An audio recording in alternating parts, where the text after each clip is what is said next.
And who is John is here, but I don't recognize the other number. Yeah, who's on phone number ending 4609? Anonymous.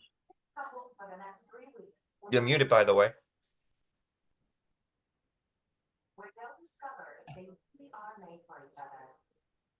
Well, somebody's background noise is going. Yeah, I guess if they want to speak, they Yeah. just need to put their hand up. All right. Well, welcome to Boston 9/11 Truth, everyone. This is July 25th, 2024. And it's a regular meeting, no guest speaker today. But we do have an agenda to go through. I'm going to share screen on that. Give me a moment. Let's see. There it is. Okay. Can everybody see this? I got a blank, right? Oh, there we go. I see it now. There's often a little delay. Yeah. Yeah. So, Speaking of no speakers, that's the first subject for discussion right. tonight. And I know Sue and I have been talking back and forth about who we'd like to get. But anybody who has any recommendations, we need email addresses or phone numbers or some way of getting a hold of these people, but And also some way of nudging them, because well, that's true, yeah. So yeah, because I have emailed Kevin Ryan and Ray McGovern. and Ray McGovern. Got no response, but it would be great if somebody could nudge them on our behalf. Yeah. And then I had sent out to Barry Zwicker, who was one of the original 9/11 Truth people. And I never got a response back, but Right. and tried to get Jimmy Dore. I mean, is he going to be speaking with Richard Gage? Do you know, Sue? I don't know. Yeah, because I thought he had. Oh, I know. It was Judge Napolitano. Right. Richard Gage is going to be good. Yeah. Yeah, we're running thin on guest speakers, but we're always trying to recruit people to come and talk.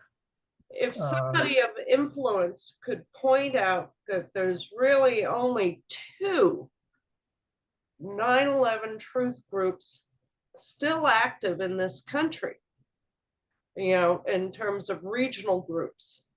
I'm not talking about architects and engineers, which is a national group, and lawyers committee, which is a national group. I'm talking about regional groups. There's really only 2 left that are active, and that's Colorado and Boston. And we don't want to see Boston slip by the wayside the way San Diego did, and all those other regional 9/11 truth groups. Then we need to keep these speakerships going to create more interest. Right. I mean, I find it just disgusting that, the first 9/11 Truth Group that got destroyed was the one in actually New York. Right. Do you have a backstory on that? I heard a lot of rumors on the different things, but I never got like a straight answer. Okay. I've only visited I was only in their group, visited a group twice, in their meetings. Mm-hmm. Because at that time I was kind of interested, but I was kind of also like busy and doing other stuff. And that because it went so early, they were like so disorganized. Yeah. It was such early on. Most people were still in shock. they started repeating the same things, and a lot of them didn't want to move forward. So so I didn't get too into that. So I thought I'd just wait and keep hearing back and seeing when they get this stuff together, because I knew it was going to become more bigger. Yeah, So when the movement expanded, and got all the way out to California, I was like, okay, so I came back, and then I was seeing that there was talks about some infiltration that was in the group. oh, That was the last thing I heard. huh, And then approved, yeah, so they were having a talk about something about like them getting propped on ops, and then 2 weeks later, like the link went down, and the recording meeting stopped. And I tried to get in touch with some of the people I saw in those meetings, but only one email guy responded back to me, huh, and he was like, he got told that the person got that the host got sick and wasn't going to hold any meetings for a while. I'm like, so was anybody else going to pick up where they left off? And like, he didn't know. So well, there's a problem because a lot of us are kind of aging out. yeah. And we have to somehow get new blood, more new blood. There is some new blood, but we need more new blood into the 9/11 truth movement. Well, so don't forget the War Room. I think of Jean and Sandra as a group. And they also started one in Pittsburgh, I think, if I'm in. Right. So, and they do a How are they lot. doing? That's fledgling. So we don't know how well How that, that's going, right? But Right. and then of course, there's Tina down in Florida. I mean, I don't know if she's still active with a group or not. she's And with TAP now, isn't she? she's what? She's with TAP now, isn't she? Yeah, a lot of them sort of went off into TAP. Right. That was I don't think one that's of the official group. problems. Phil Restino still has in Southern Florida a group, but I don't know how active it is. Yeah, Yep. yeah, and it's So more active anyway, with peace movement. It's a Veterans for Peace chapter. Yeah, but he was associated with Bob Bowman. who was that? Phil Restino. Oh, Phil Restino, right, that's right. Right. So Yeah, that might be a good guest speaker. yeah, it's a thought, definitely. Oh, and also we asked Kevin Ryan. I forgot to mention him. Yeah, We haven't heard anything back from him. No. No, I haven't. Yeah, so, that's why I said we need someone to nudge them and let them know yeah, why Boston is important. right. Um, Miles, you should be able to think of somebody. Who? Miles Flagg, always coming up with, Mm. I'm kind of at a loss right now. yeah, no, you don't have to bring Try it up to. right away, but So Jack Bottomley had a suggestion that we just re-invite all our previous speakers. yeah, that's not a bad idea, really. Yeah, Yeah, you could do a panel. yeah. Yeah, Maybe find like the crossover between certain things, and that way, like, that way instead of like having like all these different things, like lay on detail, we'll just see where the little spots connect. right, We've right. had a lot of good speakers. Yeah, Needless to say, they blessed us with their appearance. And I'd love to get Roland Angles back on. He's it's singular, Roland Angle. Roland Angle, okay. Yeah. So anyway, Yeah, do can we you want to go? guys all, yeah, this is Chris Bergier speaking. Can you hear me okay? Yeah, we can hear you. Yeah, We don't yeah, see I you. think, I think James Perloff would be good to have. Yes, he would. I have asked him and he said he's busy on a book right now, but I guess that was maybe 6 weeks ago. So I guess I could ask him again. Yeah, Yep. Yeah, does his history of false flags, which is, we had him speak at Watertown once, and he was really good. right. Yeah. He wrote his first book in 1988, really exposing the New World Order. He was way ahead of his time. He woke a lot of people up with that book. Right now, he's actually focusing on the Lincoln assassination, which is kind of bizarre to me. But Yeah, I've been listening to the podcast on Forge News, and this one guy has come up. His name is Mike King, and I think he's very, very sharp. He did a 2-hour presentation on 9/11, and he also did 3 podcasts on history of the Rothschild influence in the global politics over 250 years. It really blew my mind just listening to all this stuff, all the stuff in history that's fake history that you label that as fake history, just like we have a lot of fake news. right, always something to learn and relearn. Yeah, Oh yeah. yeah. So And Sue, should we go down the yes, let's keep agenda moving. item? So Yeah, number 2 was we were looking for things to talk about tonight, but one of the things that came up this past week, I think it was Richard Gage who brought it up, or was the expression "pull it," and where that came from, and the fact that Sham Sunder, the NIST spokesman, had said it was a common term used by firefighters. And to a man, all of our firefighters in Papa said that they had never heard that before, and that it was absolute rubbish. And so it was just another case of a lot of disinformation. lies. Nothing but lies, exactly. Yeah, But that's been a well-publicized term that was used, by our famous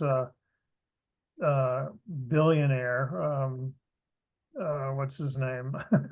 Silverstein, Yeah, Larry Silverstein. well, Larry Silverstein. Yeah, Silverstein. I never get the pronunciation. Right.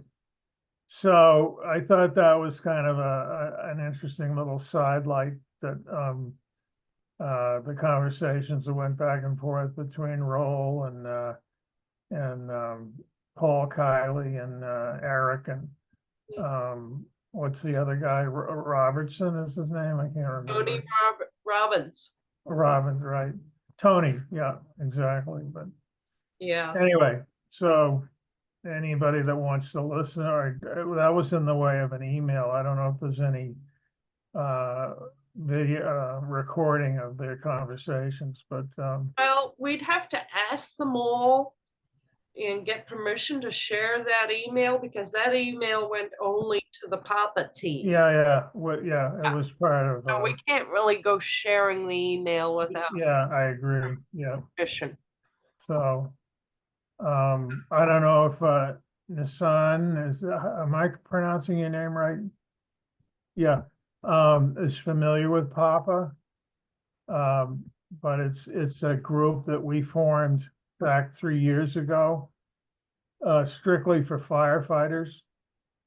And we got fire chiefs to go to the National Fire Prevention Association in Boston, and subsequently we've done Las Vegas. appearances in 3 other conventions. Enormously successful. Yeah, I know, very successful, big effort on our part. Building 7, from a perspective of fire safety. And the reception just blew us away. We just didn't expect so much positive response. The latest, the conferences that Papa's been going to is called the NFPA, which is National Fire Safety Conferences scheduled every year for firefighters across the country and international as well.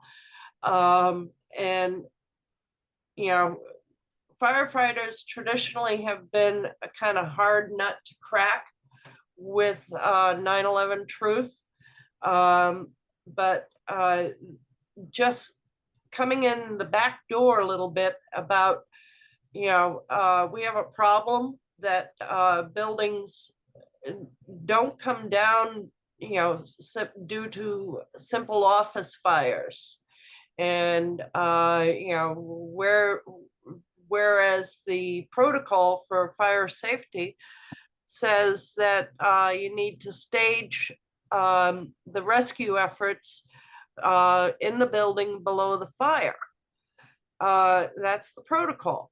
Do we need to change that protocol due to the report of NIST? So that was kind of a backdoor showing them what happened with Building 7. And the reception has been overwhelming, absolutely overwhelming success. You know, they did a presentation in Orlando at the theater, and the organizers of the NFPA convention said it was the most attended presentation they've ever had. So, and there was standing room only, and everybody took the literature on Building 7. Richard Gage spoke, Eric Lawyer spoke, Raul Angulo, who wrote the protocols for the firefighter safety, the national protocols, he spoke. Paul Cayley came in from England. He produced Calling Out Bravo 7. He spoke. What am I forgetting, Al? And then Eric Lawyer.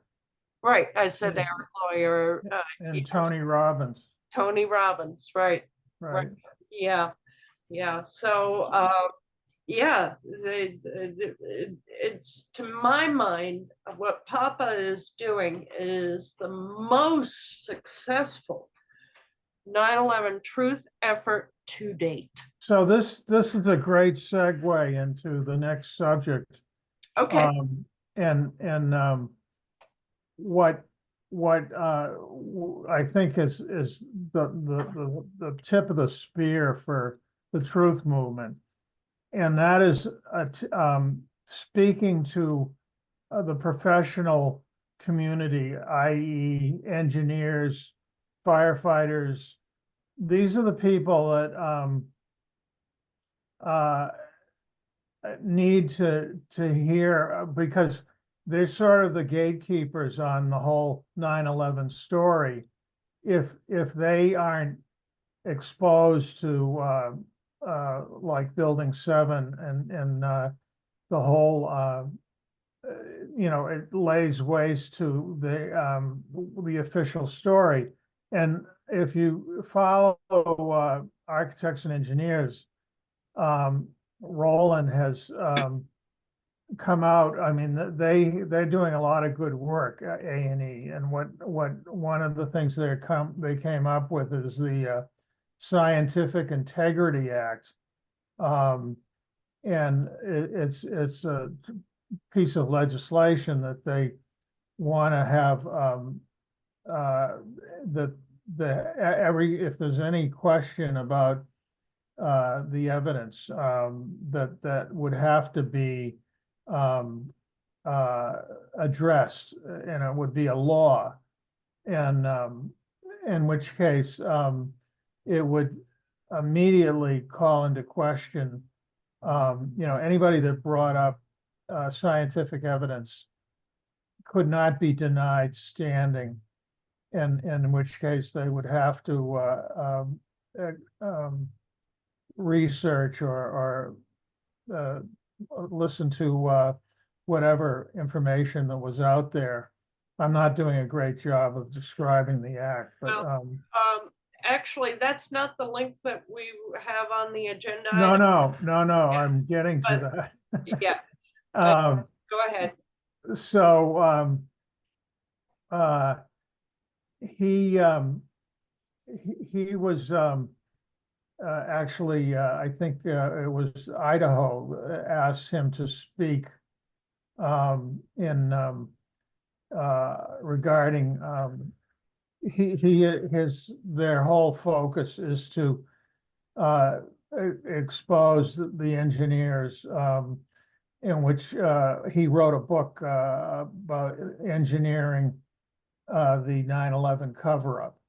And, engineers who have, appear to have played a part in, covering up what really happened, from the technical standpoint of the buildings. And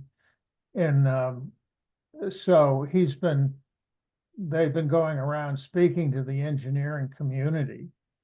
And, in which case, they get, you know, that's where, in the same manner, Papa had gone to the firemen. The engineering community is the professional world that has to be, you know, it has to be addressed. It can't stand as a false narrative. And basically, not only are they wanting to expose it, but they also want to keep it from happening again. Right. And that's the genesis of the Scientific Integrity Act, so that they would have, in other words, we've tried to go, or they've tried to go to the Supreme Court, you know, the Lawyers Committee, and they're always getting shot down because of standing. Mhm. And if this law were to be passed, it couldn't be thrown. In other words, it's like a grand jury of some kind that It's they broader would, reaching. It doesn't just touch 9/11. It touches right, touches everything. because it was in response to the Scientific Integrity Act was in response to the statement that federal agencies don't have to tell the truth. Right, exactly. I should have written that So down. absurd. Yeah, that there was no onus on a federal agency to tell the truth, Mhm. which is incredible on its face. But anyway, this act would, you know, basically void that Yep. law. Yeah, So it's anyway, broader reaching than 9/11 truth. I mean, of right, course, it you know, reaches 9/11 truth, but it goes into absolutely everything. Yeah, right, with the right. pharmaceuticals, you know, and the military industrial complex, et Yeah, cetera, et cetera, et cetera. You know, yeah, which would be fantastic. I mean, it would be turn the whole government cover-ups, you know, on its head, and make our life a whole lot easier. yeah, But you know, yeah. I don't know how far they'll get with it. You know, like all of the Bobby McIlvaine Act and all of that, never went anywhere or hasn't. But anyway, having said all that, the Sue and I had posted the article, or wanted to post it, but then again, it never mentioned anything about 9/11, and this was a Wall Street Journal article, and basically explaining why conspiracy theories were sort of a torrent of conspiracy theories have been the net result of the attempt on Trump's life, and it's sort of legitimized. People are much more open to accepting conspiracy theories, and the years of political tumult and low public trust leave many in the U.S. questioning official versions of all events. And when you come to conspiracy theories, 9/11 is the research and the proof that's available is beyond, basically any sort of doubt at this point. And the official narrative is absolutely, I mean, it's unqualified in terms of what we have to offer. Anyway, the article is interesting from that standpoint, but we don't usually post things that don't name 9/11. And I just sort of was reading that and thinking, this is going to make our life a lot easier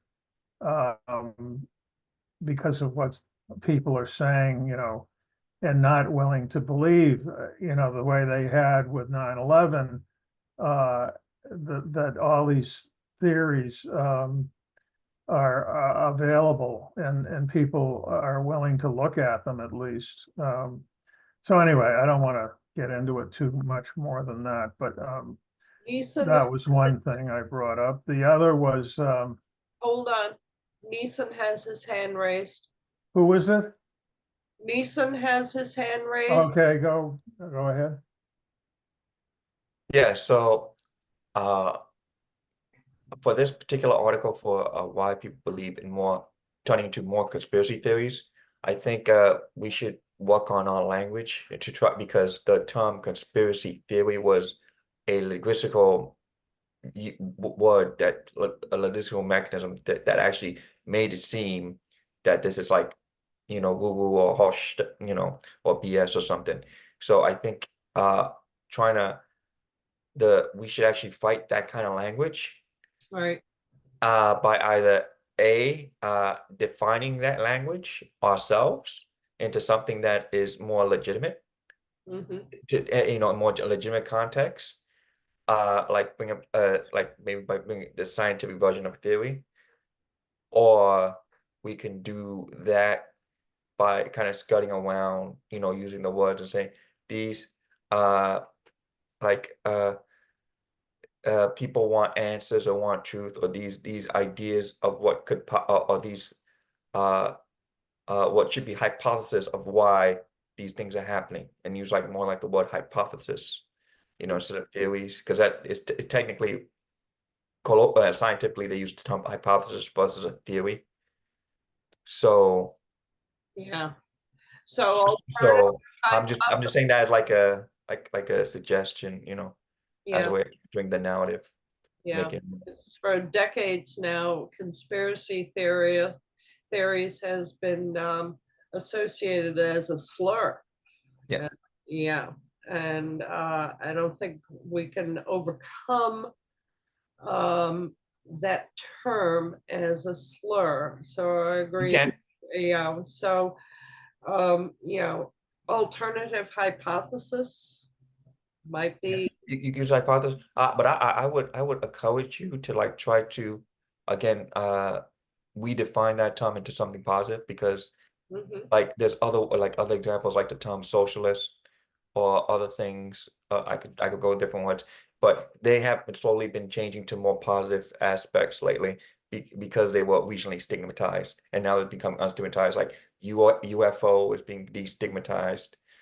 So I think we got to work on destigmatizing these things, and fighting back to get the language, because the language itself is being used as a weapon against actual thought. Good point. Okay. Will win big because conspiracy theories are now being proven true. So if we stick with that term, all of a sudden the American public are going to say, "Hey, those theories are good. Those theories are true." Yeah. Like yeah, that's a conspiracy theory fact. Like you could put out like posts like all the conspiracy theories proven. There's a conspiracy theory fact. Conspiracy theory fact. Or something, that's counterintelligence. Mhm. It's- That was the implication of that article, that Yes. conspiracy theories were, I mean, the fact that it was published in the Wall Street Journal of all places, really spoke to me as, that would be the last place, you would get information like that, but, it's so overwhelming. The public has become so, used to, I mean, questioning now, what goes on, whether it's 9/11 or COVID or the Trump attempt, on his life. I mean, it's like all this stuff is coming daily now, and, so the Hmm. conspiracy theories are no longer, I mean, they are, but they're becoming more universal and accepted. I guess that's what you're saying anyway. Yeah. Notice Uh, how the shooting of Trump, the government came out with one story, and many, many, many people on YouTube are saying that couldn't be true because of this or that or the other thing. So the Exactly. public is picking up. Yeah, because there's videos and audios of what happened in that area, and they're trying to make a false story. And like, we have video of what happened. Right. It's like, how you going to deny what happened? Well, we have video of. It's like,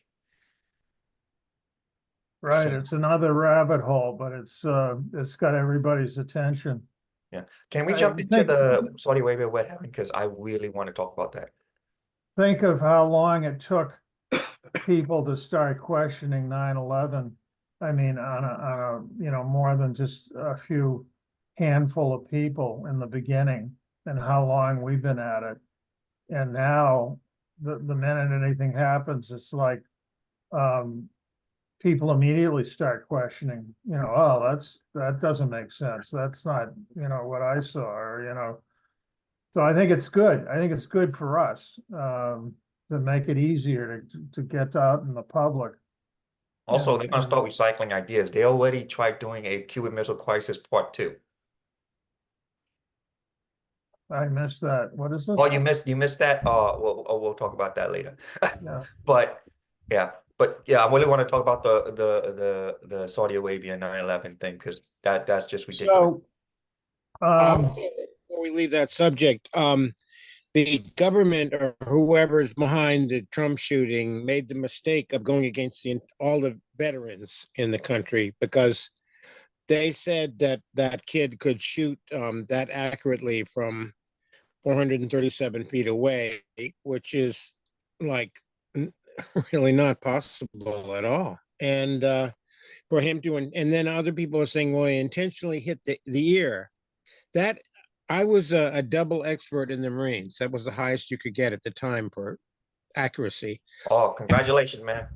Oh, thanks. Wow. But you can't do that. It's not possible. Even these expert sharpshooters, and those guys had tripods and heavy weights and recoil mechanism and everything. But this kid on a roof with a rifle would not be able to do that. So a lot Especially of with a wet military, dot sight, not even a scope. yeah, a lot of military people have spoken out and said, no, that's not possible. well,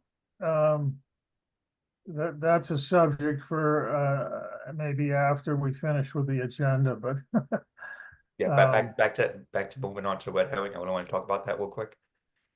so the next item, Craig McGee, who's part of Architects and Engineers, wrote an article, for, A&E, and the whole Saudi Arabia, story, that was just, Saudi Arabian, operatives that were involved in 9/11. And the fact that it's a red herring, and, it's a pretty good article, I think. I don't know if you would agree, Sue, if you read it. Sure, yeah. I mean, Yeah, yeah, no. I pretty much agree with the fact that that was a whatever. It made the whole story from the get made no sense. I mean, at Well, first I it- thought there was no evidence of 9/11 attack and it and like the planning of it, but when I saw the video, I'm like, they just because they showed off like there was two things. There was a model of the White House, which is like, okay, so they have a model of the White House. I mean, if that's public information. Like I found the entire interior and stuff of the White House inside a video game. No lie. So that's just the assertion that Saudi Arabia was complicit, this is Yeah. what he had written, and the media willingness to consider the question has important implications for the 9/11 truth movement. We haven't been told the truth about the event. And it needs more investigation. Well, he then goes on to say, but on the other hand, it reinforces the official claim that Al-Qaeda was primarily responsible for carrying out the plot, and that the planes involved in 9/11 were really hijacked. In 2015, Michael Cherodowski, who does a lot of writing about 9/11 in global research, had called the official release and publication of the 28-page classified section of the Joint Inquiry Report pertaining to Saudi Arabia is an obvious red herring. The objective is to confuse matters, create division within the 9/11 truth community, and ultimately dispel that the 9/11 attacks were carefully organized and a false flag event, which was used to declare war on Afghanistan and usher in sweeping anti-terrorist legislation. Now, he wrote that back in 2015, and that the Islamic terrorists were behind 9/11, which has been disproved by architects and engineers for 9/11 truth. Then he goes on, I don't know how much more you want to hear, but he says the appearance of this 23-year-old video is just the latest recent incident of 9/11 getting serious media attention. In recent months, several news commentators and podcasters, including Tucker Carlson, Jimmy Dore, Candace Owens, and Russell Brand, have begun to openly question whether we've been told the truth about 9/11, particularly where World Trade Center Building 7 is concerned. Independent presidential candidate Robert F. Kennedy has declined to take any position on 9/11, but he has promised to open the files if elected. By the 9/11 families are scheduled for later this summer. I thought that was a pretty good article by Craig. I have a question Sort about, of summarizing. I have a question about the I'm 28, sorry, I can't hear I have a question about the 28 pages. you. Uh, 28 What about it? the question, the 28 pages are the secret pages that linked the financing of 9/11 to Saudi Arabia. So Right. why was it kept secret for so long? That part doesn't make any sense to me. Well, wasn't it, it also involved the hijackers and who was, who had brought them into the country and who was working with them. And they were Saudi nationals that facilitated their being in the country. I think, weren't they out in California originally in an apartment? Well, I'm Uh. not talking about the content of the 28 pages. I'm talking about why. What, Oh, why? why did it take so long to release them? Why did only Congress members could see the 28 pages and they had to go into a room without any notes or paper or cell phone? Right. Called a that's- skiff. camera? And why did they go through that charade? Well, why did Cheney and Bush never testify under oath and only on behind closed doors and Well, that makes sense because they had a lot to hide, yeah, well, so. They didn't want to if self-incriminate 28 backwards. pages was the official story, you'd think they would have released that right away. No, they well, wanted, they didn't want, I mean, what was it, Bandar Bush, who was I mean, they called him, what they call him, Uncle Bandar or something, and Right. they were protecting the protecting Saudis. Saudi Arabia, right. And Saudi Arabia was our supposed ally in the Yeah. war against terror. Right, yeah. And Israel too. So they kind of spun themselves a web they couldn't get out of. So they just yeah, decided to keep it absolutely. secret. Did you guys see the photo op with Bandar Bush on the Truman balcony 2 days after 9/11? Yeah, I saw that a long time ago. Yeah, that really says a lot. That photograph really says a lot how much he And was. why were the only flights, commercial flights were Saudi jets that were allowed out of the country after 9/11? Good point. Right. Yeah, it was with Bin Laden family members. Right, that was Yeah. all the Bin Ladens had a carte blanche to leave.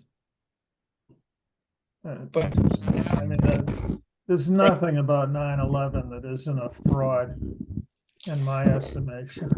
But Al Craig got one thing very wrong because none of this has got into the mainstream media. Jimmy Dore, he's like 1% of the American population know who he is. Yeah. And Ken Owen or They're alternative media. none of these guys, if you're not internet savvy, you have no idea who they are. In fact, if they're ever mentioned on mainstream media, it's in a very disparaging way. Yeah, of course, yeah. Because of the competition. Right. But I'm saying there's a conspiracy. The mainstream media is not covering any of this shit, and it's a Of conspiracy. course. Because we always seen they take money and orders directly from CIA and other intelligence officials. So they preach what they're told to preach. There's no Right. secret of that. They openly admitted that. Yep.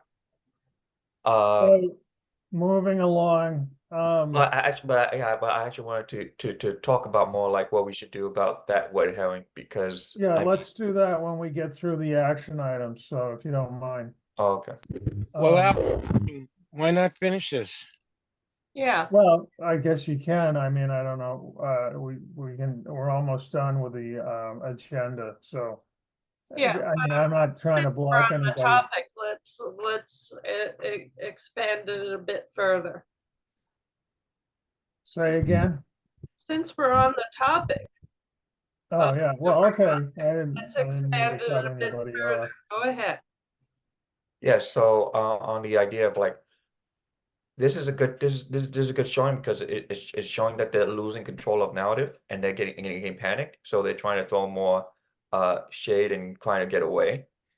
So they already know that the story is breaking down, so they're trying to like make other parts of the story to like move it off. But if we use this time to like come together and make sure that we like the guy said, like this, like to divide the truther community, if the truther community comes more close together on their side of the story, you know, and then keep harping on these little things and breaking those things apart, then that would be a stronger move. That'd be a you then now attacking their weakness because now they're showing that they have a weakness because they have to feel the need to respond in this way. Because I mean, it's utterly ridiculous to say like, oh, now we know that now we have evidence that Saudi Arabia knew. It's like you should have known. First of all, you're showing you have incompetence because you should have known before. Because again, with the ally story. Second is like the actual evidence that's shows nothing that ties actual 9/11. This is a more ludicrous hypothesis than a stretch, because just like I said before, the two clips that they showed one was a meeting inside this hall that's showing the White House, meaning so they had a model of the White House. I'm like, that's like a toy model, like that's nothing big. I mean, you could go get those models. It's not like it's a secret model, you know. Like not like that, like they painstakingly made like a complete replica. And second of all, like, you know, like they don't know what the White House looks like. Like they need to know what the White House looks like, and you try and make the point like, oh, the second clip was the guy pointing at the obelisk to show, oh look, the White House is directly next to the obelisk. It's like if you were in the sky in a plane, right? I've been to the White House, obviously. It's a big open space. It's a big object that's white. You can't really miss it from the sky, right? It's not like it's not like you need to have a pinpoint accurate location like you would like some things because when you need to have navigating grounds, because if you're doing visual navigation, right, you need markers. You don't want the marker of you don't need the mark of the target. You just need the markers to get your target. But because the obelisk is so close to the White House, you're practically on top of the target already. So you won't by the time you see the obelisk, you already see the White House. So it's ridiculous to say like that's a marker. Mm-hmm. So that's blatantly ridiculous to say. So if you hop on the fact that that's like blatantly ridiculous, you know, and then also question like, okay, so what was that fourth plane Willie used for? Was that fourth plane when hit the White House? Why this doesn't prove that the White House was a target at all. It just shows like they knew that the White House existed. Like, okay, so you know that the whole world knows the White House existed. They don't need to be like shown, oh, by the way, we should hit the White House because, you know, it exists. Like, duh. But I mean, it's more of a case that like the fourth plane for Building 7, because, you know, 4 targets went down, 4 targets were hit. You know, but 1 plane went down before that hit a target. But that plane never even got close to the White House in its flight path. Nowhere near. Right. It got lost as it's doing a turn back around. So if it got lost doing a turn back around, that means it was trying to get back to the east. Mm-hmm. So Moving right along, Wait, I think really the two items, 6 and 7 are our last subject before we open up the floor. I think Jack had something else to say. He said, Jack, yeah. yes, go for it. okay, thanks. The another big elephant in the room is that the media is conspiring. They're spouting this crap. It's a conspiracy. It really, for example, before Netanyahu spoke, they're all saying Israel is our number one ally. They've done so much for us. All media, PBS, everybody was saying that. And then Israel is the only democracy in the Middle East. I know this is a different subject, but I'm trying to illustrate how they are conspiring. And Israel couldn't be a democracy if half the people are not allowed to vote, or more than half. And when they elect their local officials, we could declare war on them. That with Bibi Netanyahu's approval. So the media is conspiring against us, and that, and this, and other things. I well, I agree with you, John, and they're doing so whether they actually find their own conspiracy theories, but calling that fact. We should be hopping on them, saying they're the conspiracy theorists, or they're peddling for false information. Because I mean, we have video evidence and stuff that shows like completely disproves what they're talking about. So but why now alternative media is not even trying to challenge the mainstream media. No. Well, no, we've got good people, the Gray Zone, a lot of good people, Democracy Now! Yes, But yeah. we have to face up to that's a big conspiracy. If Al suddenly became very important, they'd show pictures of him going into a bathroom and then pictures of a messy bathroom as he came out. They just they're conspiring against us, and there's no question about it, in my mind. There shouldn't be no question. I mean, like I said, they openly stated that they take money in the steps from the CIA, and look at the corporation that own them. I Yeah. mean, this is True enough. Has everyone seen the church committee hearings? Long time ago. Well, in it, the CIA director, William Casey, said that they had hired 553 top people in the media. They were Yeah. now on the CIA payroll, in addition to their good jobs at, CBS or Washington Post or whatever.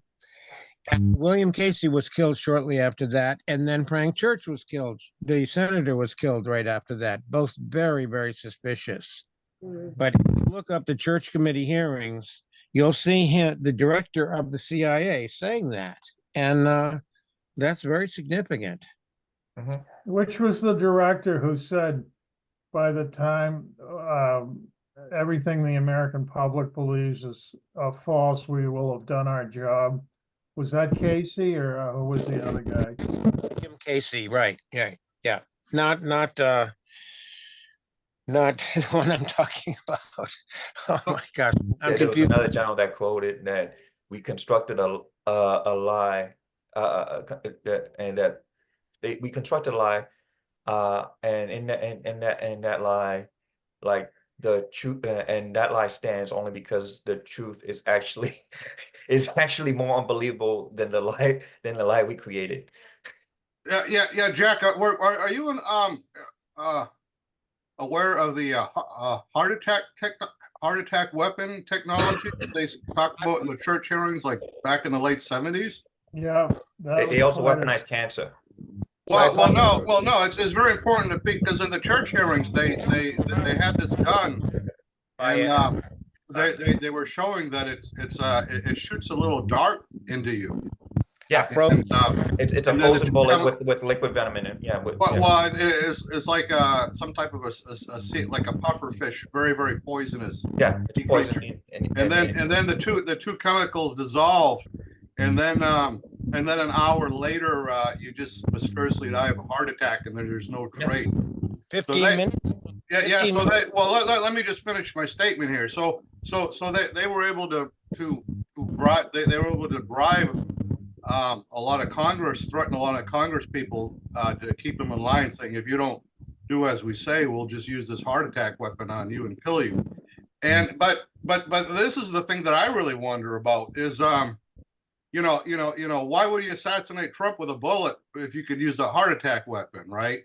And if that technology is 1978, you could put the little thing in a drone the size of a housefly. So I really don't think that these people that you see out in public are the real people, because the chances of them being, it's just so easy to kill them with advanced technology. So you talk about the Trump shooting. I don't believe I believe there's about 3 Trumps that go out and do rallies, and I believe that the real one is safe. And I just want to do a little screen share real quick here. So I just wanted to show you guys something that's on my computer here. Well, body doubles. Watch this here. Did you guys see this? It shows it's actually 9/11 written on Trump's face on his Twitter X file. Mhm. If you look at the 2 red lines, that's an 11. If you look at the blue, his eyes right in the middle, so that's like a 9. So there's secret messages being shown to us here behind the scenes. I'm just trying to wake you guys up. Well, a lot of speculation there, Chris, but Well, I know, but I do the research. You guys don't do the research that I do. I mean, I'm listening to much different. I'll grant you that there's a lot of secret messages being passed by, especially by within powerful members. They have their own lingos, especially to like play the stock market. I've actually done some of that. Yep. can we What? get into this after we finish the agenda? Oh, sure. Yeah. All right. Al, this is very, Al, yeah, please, what- Al. Yeah, what? My own father being shot. Hello? Hey guys, I got to go to the other meeting, but it's been great talking with you guys, and I'll catch you next time when I can. Thank you for joining us. I got another meeting, but it's good talking with you guys. Nice talking with you. Thanks for coming. All right. Have a good night. Good night. Night. I witnessed my own with a heart attack gun and he died 15 minutes later. That's a technology, and we gave it to the Israelis. That's absolutely a fact, which I can prove to anyone who wants to know. Well, I'm sure it exists. Yeah. So we need to talk about September 11th. It's coming up pretty fast here. The normal action item that we do is the highway blogging and then the State House. And did Chris is still here yet? I need volunteers. I'm gonna start beating the drum for during our meetings to get them out, and the usual one-day event on the Walnut Street Bridge in Newton with the sign, couple of signs on two bridges, and I need about let's see, at least 7 people out there. So it's on a Wednesday, Al? I don't know, when is Well, I'm looking at my September, it's on a Wednesday. on a Wednesday, right? Yeah. So it would be from our usual time is 3 to 6. And it just makes a statement, lets people know we're still around after 23 years, haven't given up the fight. And so it's an important part of what we do. And then Chris, you were at the State House with your big sign. And I think you and Mike Carey and who was the woman that was with you? Well, we had a few, I think, Susan McClure. yeah, Susan McClure and then Rebecca showed up. Yeah, she showed up, yeah. So Yeah, if you can do that, Yeah, that would get us covered for being out in the public, which is an important thing, because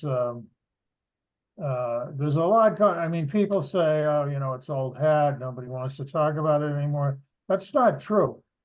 I mean, the stuff that we've done, both with Papa and what architects and engineers are doing. Sue, I don't know if you have an update on the lawyers committee. No, Is there anything going on there? not right now. Not right now. Is it a lack of reading funds about or that. is it just, It's lack of free time on the part of our lawyers.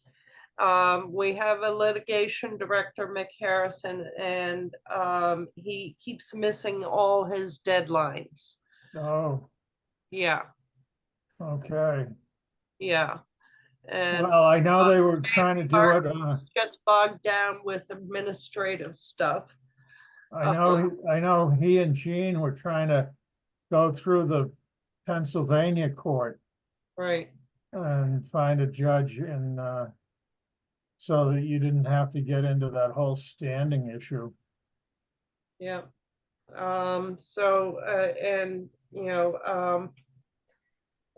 hoping Bruce Leidy will become more involved, because he seems the only lawyer left to really have the freedom to devote some time to these things. And Richard Gage, he's just knee deep in the film. He's not a lawyer anyway, so he can't really And work. are we still meeting with Papa? I don't know when our next meeting is. I don't know. Yeah, I don't know. so, but Yeah, I yeah, still I'll, think, I'll try to, I'll try to convince, I'll try to get Mike to see if he can go there. I'm not, it's on a Wednesday. yeah, It's been a while since Mike's been involved. no, he was there last year. He was there last year. Okay, good. Yeah, Yeah, that'd I'll be see. great. Yeah. So a little off topic, but I don't know if any of you listened to Jimmy Dore, but Whitney Webb was on the other day. And if you want to hear who's behind what, I mean, she is the most schooled information I've ever listened to in terms of where the money comes from, who's behind all of the social issues these days. And it's a great, he just his most recent podcast that he put out, and I would recommend it to anybody. She's a brilliant journalist. Are you all familiar with her or not? She's young, isn't she? She's young, but boy, is she smart. She had to leave the country though. She Oh. did? Yeah, she lives in Chile now. She felt so much pressure in the US that she moved away. Yeah, well, I can understand that. She's I don't know how she'd be alive if she was in this country. That's interesting. I didn't know that, but Yeah. she's relentless and what she turns over. And basically following the money and what the big players are. And Well, David, who was Jewish, was kind of on the same track, and he died very, very suspiciously at the start of COVID. Both him and his girlfriend died really who are you quickly. talking about? David Graeber, Graeber. He was an excellent author and speaker, and he died. Oh, And she wow. I missed Whitney- that one, I guess. Yeah. So unless somebody's got more ideas about action items, I mean, that normally is what is part of the agenda. And anybody that can come up with outreach. My whole thing is we're not here to entertain ourselves. We're here to educate the uninformed. And I know it's a bore. I know it's not, you get tired of it and it's kind of like, why bother anymore? But the number of people that still don't know anything, I mean, as Richard Gage proved down in Dallas, he met a couple of people that didn't know anything about Building 7, didn't know anything about it, and got very, very interested in wanting to get involved. So they're out there, and I just see it as our job, my job, to reach out to those people, because I think we've taken some serious hits with other things that have happened in the world. And I still think we should stay on message, but not everybody thinks the way I do. So that's all I got to say for tonight, unless people have anything else they want to bring up. I do. So First, wrong. It was William Colby who spoke out at the church hearing and then suddenly suspiciously died. And Frank Church, it was William Colby, and CIA director. And the other thing is, I think we should address the media, how it manipulates us, because everybody is getting manipulated by the media, and we should put some attention on that. Certainly in our group and in the speakers, we have a lot of brains that would be able to at least describe it. Well, what was the law that allowed the CIA to spread information in the U.S.? In other words, they were free from scrutiny I think it was fairly well known that almost every major newspaper in the country had one CIA operative in it. It's not well known. It was 2012. It was a bill that passed, and it allows the entire federal government to propagandize us. Yeah, it was a law that got passed, wasn't it? Right. You remember the name of it? I forgot it right now, but I used to know it. Well, that would be a good way to start because I don't think anybody even knows that.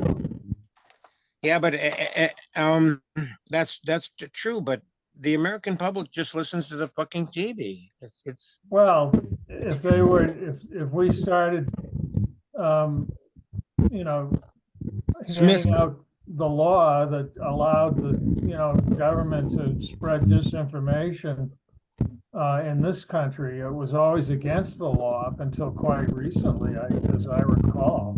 It's a Smith-Hawley Act. Was that it? Wow. John, I think your microphone is rubbing. There's a lot of static coming from you. You're not talking. Oh, Whose microphone? Mine? Oh, I Jack, think it's John's. Oh, yeah, Smith-Hawley. I'll talk directly into it. But we've got to really study this because the mass media uses all kinds of tricks. They're conspiring against us. For example, lately, if you talk to the average person, they'll say, "Oh no, it's all over in Gaza." I was watching the TV every time this week, and there was like 20 people killed, but it was a mistake. And what they do is one network like CNN will publish one incident in Gaza, and then they won't publish anything about Gaza for a week or two, and then another network will publish one thing that happened in Gaza, another thing that happens in Gaza, and they won't do anything for a week or two, and it all goes on like that. So the average person cannot watch all television networks at once. So they look and they say, "Oh no, only 20 people were killed, and it was just a minor thing." Whereas actually hundreds or even thousands of people have been killed in that time, but the mass media is conspiring to fool them. well, you know who owns the mass media, right? I Yeah, mean, look at the Congress, and they're all on the payroll of Israel. And it was the most obscene display I had ever seen of them clapping Bibi Netanyahu, who's a genocidal maniac. I didn't mean to get off topic, but I can't go without saying that was the most disgusting thing I'd watched in a long time. yeah, but most Americans say they're one ally and the Gaza war is over now, and they're the only democracy in the Middle East. That's what the mainstream media repeats. It's what the American public repeats Look over and who over and owns over. Rupert Murdoch. Look who owns the New York Times. I mean, it's 100%. They might as well publish everything from Tel Aviv when you read those papers. But yeah, Miles, you have your hand up. Yeah, I just wanted to state that the link to the Bill Binney, Larry C. Johnson YouTube just published today is 9/11 relevant because Bill Binney mentions how it was really after 9/11, like in short order, that the surveillance state and monitoring of every transmission, even of Americans, which is technically supposed to be illegal, kicked off. So it's very interesting, a bit complicated, but very interesting to listen to. So just wanted to tell you that it is relevant to our 9/11. did you put the link in the chat? Yes, it's in the chat. Okay, thank you. Miles, So what do how you think, Sue? Go ahead. What? Hello? So Miles, how are you doing? anybody else? Going once, going twice. Miles, tell us how you're doing. Oh yeah, I did share that at the beginning. I'm doing very well, actually. Thanks very much. Oh, that's good. Well, hopefully our next meeting will have a speaker. And I thank everybody for coming tonight, even though we were sort of in the summer doldrums here. I think it was a very good meeting, actually. Yeah, I do too. I think, but a Yeah. lot of what we, If we don't have, could we just discuss the press and how it media manipulates us? Because we have a lot of smart people, and we could really gain some insight on it. Yeah, well, we'll have to look up that Smith-Hawley Act to see exactly what that was about. yeah, definitely. Yeah, that would be a good topic of conversation. So I know I'm forgetting something, but I think we covered a lot. I think so, yeah. I wish some of the regulars had shown up. I'd like to hear from, Richard Kreshnick and, I don't know what he's been up to lately. Yeah, And, whether he's made any further inroads into the, anti-war people. So that would be a good subject to pursue. yep, The anti-war people are so strict. They 9/11 is a conspiracy theory. You know, they just repeat what the mainstream media is telling us. It's shocking, but true. Yeah. Well, they've always been associated with the radical right and in the Libertarian Party. That's why they don't. I don't know if you ever did listen to Marty Schatz and what he had to say about it, but Yes. and I think Richards, when he did his interview here, he had a pretty good take on why we have so much trouble penetrating the left, the anti-war left. It's just like a stone wall trying to get beyond them. And I thought we did, we made some inroads with the Boston, what was it, the church there that was willing to have us taught our video shown with Community church.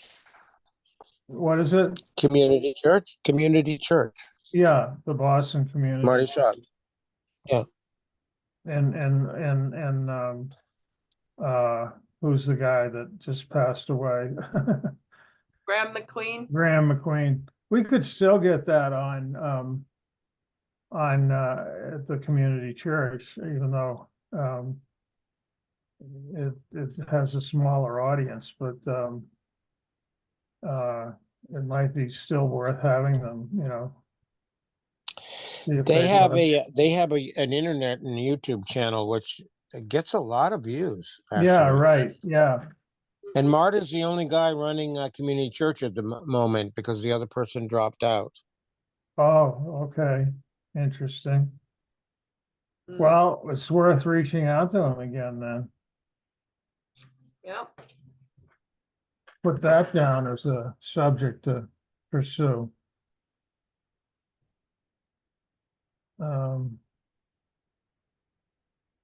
Keep talking.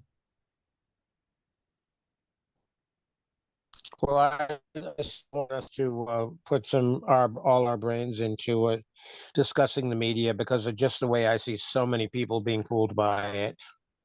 This Netanyahu thing is the latest example. Everybody's repeating these talking points, and they're wrong.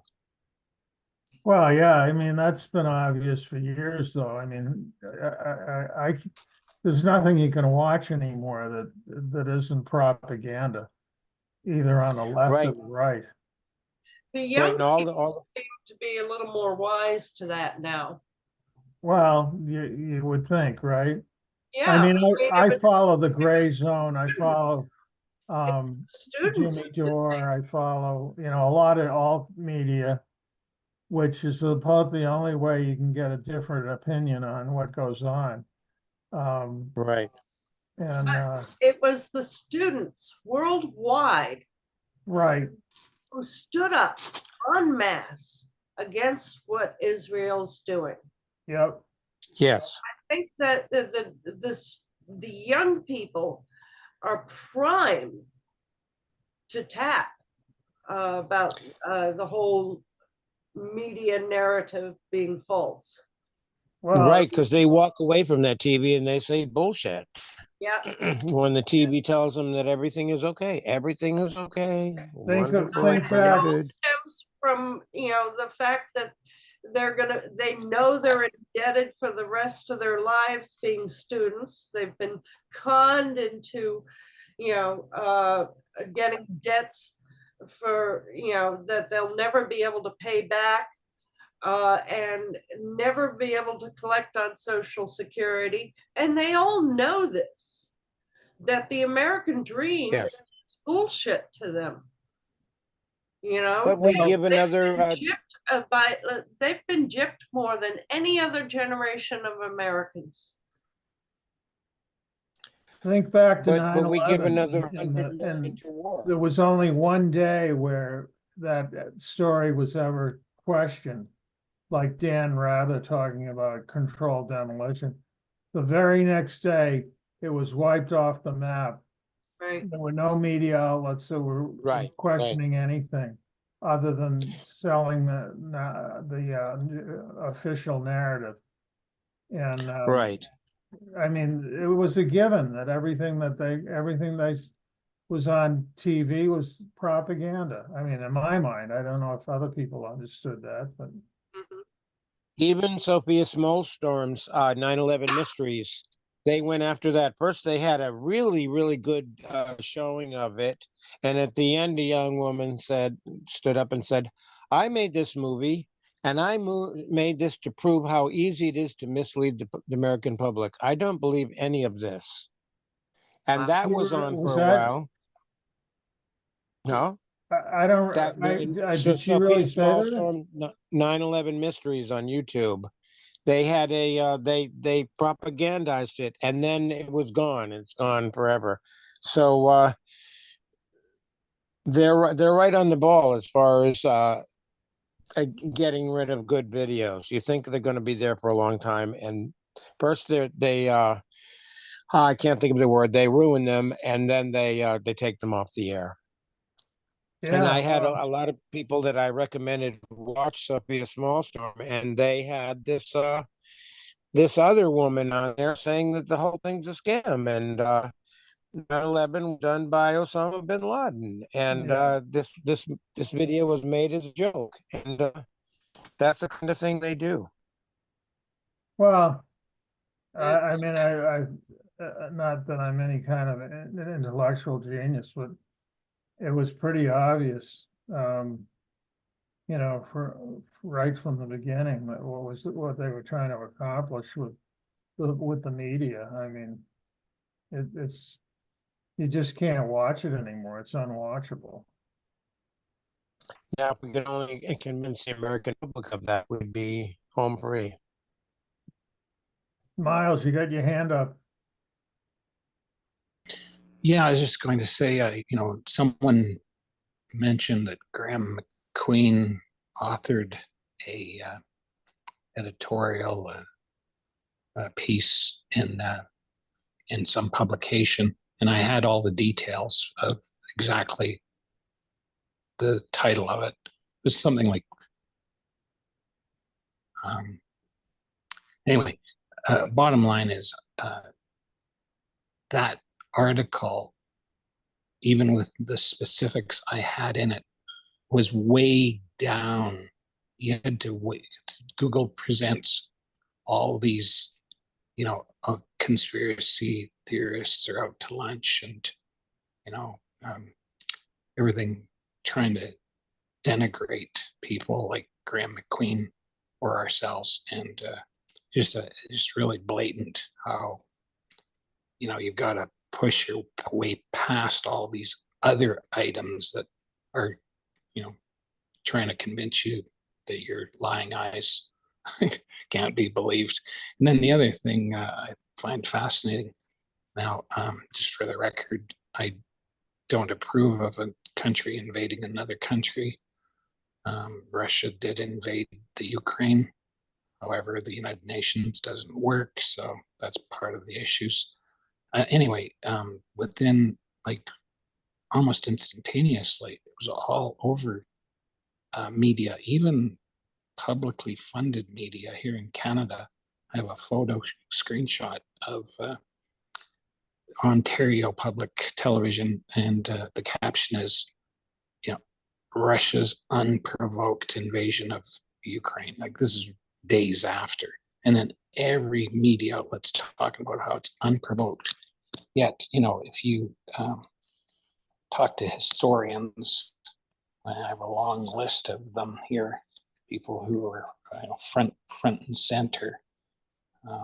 So you had Kirby, of course, coming out saying completely unprovoked. You had Macron of France entirely responsible for what's going on, basically unprovoked. But then you got Ray McGovern saying Russia was provoked. You got John Mearsheimer, Colonel Wilkerson, Scott Ritter. You even have Jeffrey Sachs, of course.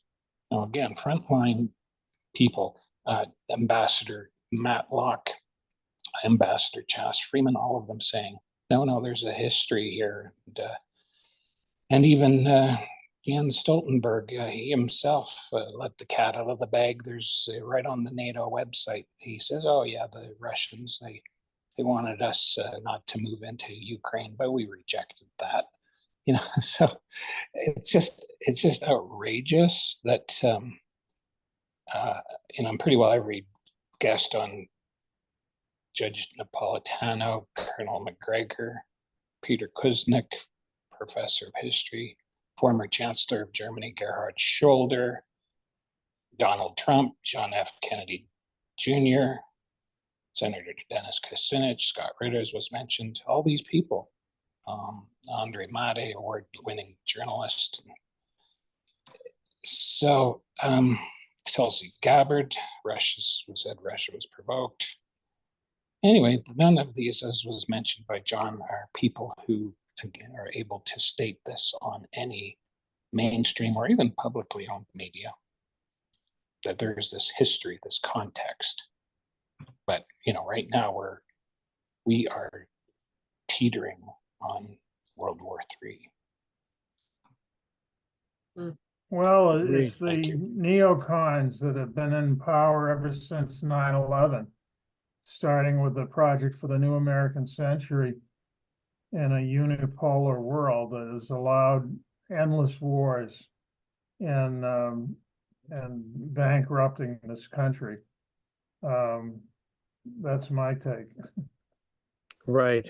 So did you see any evidence of these neocons coming up in any recent news events? Are they pulling any strings? Well, Like, you well, look hold at on. Let me finish. Like Yeah, at go the ahead. at the last Trump, say at the Republican National Convention, how come the Bushes didn't attend?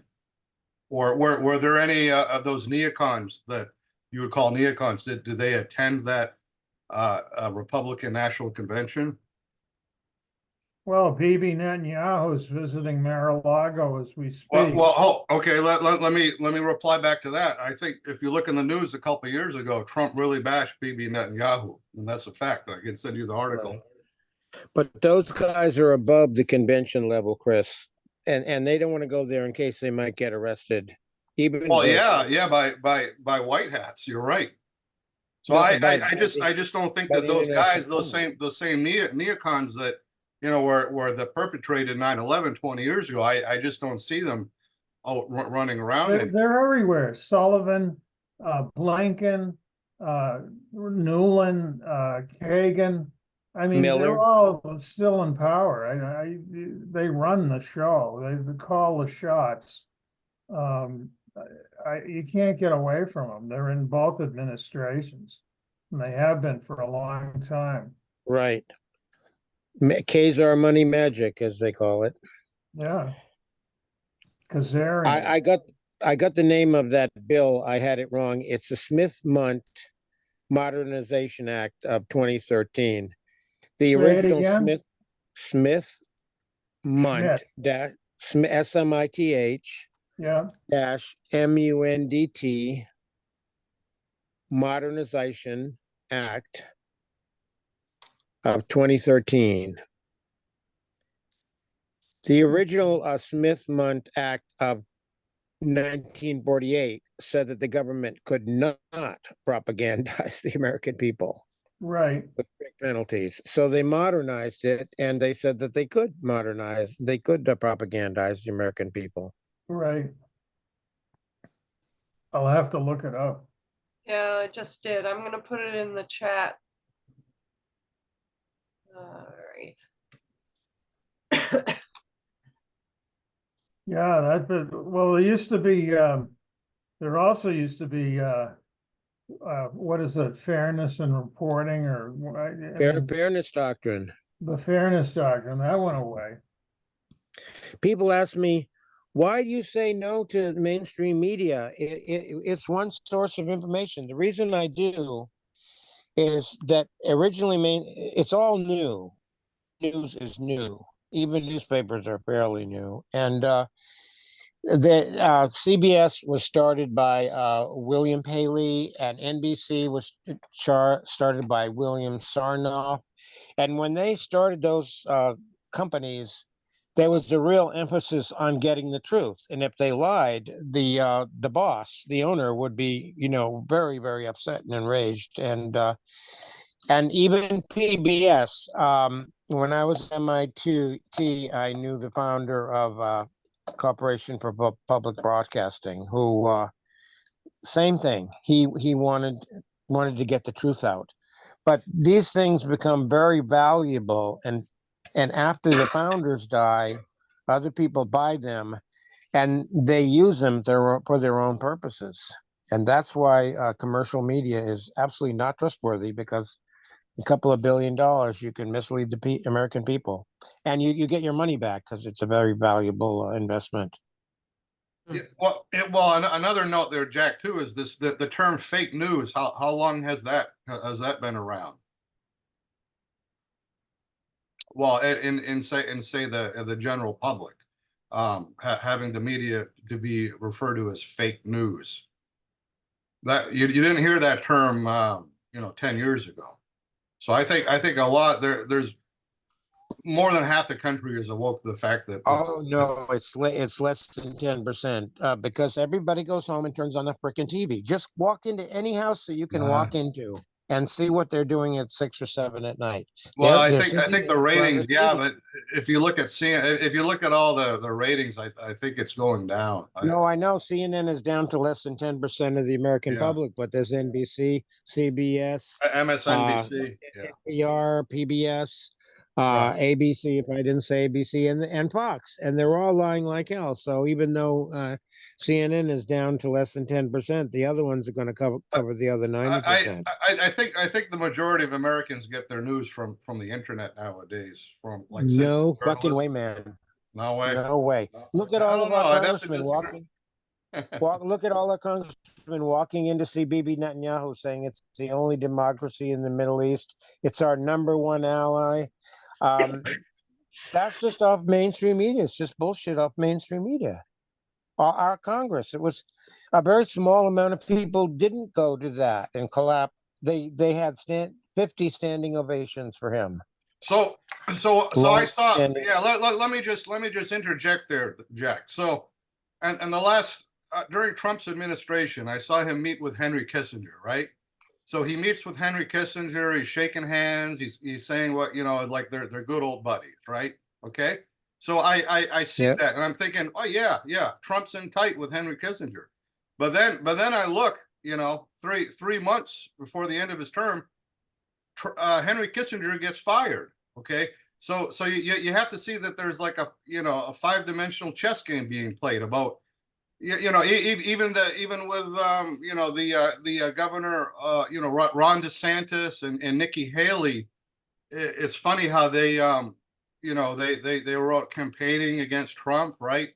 But then all of a sudden you see the DeSantis and Nikki Haley both praising Trump, at the last rally, even when, you know, he called them, you know, nicknames, and he sent Nikki Haley some bird seed over her apartment, you know, her house or something. So I think this is more of a, and that, but then, you know, Ron DeSantis, he used to work for JAG, which is, you know, the Navy military. Judge Advocate General. I used to work for Judge. Yeah. So, but who's ever in charge? You know, if Biden was in charge, how come he can't shut down Guantanamo Bay? If Obama was in charge, why can't he shut down Gitmo? Yeah, but you're talking about the people, and I say I'm talking about you're talking about the people, the president, the politicians. I'm talking about the American people who believe all this crap. And by the evidence, what was it, like 80 or 90% of the Congress showed up in the Senate to listen to Bibi Netanyahu stand up 50 times uproariously applauding. And they come out saying that Israel is our #1 ally, and Israel is the only democracy in the Middle East, Right, and it's standing. but a lot of them have to do it. Yeah, a lot of them have to do that for show. Wait, I mean, Chris. Jack, a lot of them have to do that. I know for that, show. but the American public feels that way too. The American public is misled. They really are. And I don't up think here, we're gonna come to a conclusion on this. Well, they're highly misled. I understand Everyone, that. I'm fading fast. I think I'm coming down with a cold. Yeah, All right, well, let's call it a night. all yeah, right. Okay. Thank take you, care. everybody. Bye. all right. Good night, thank you. Good night. Good night.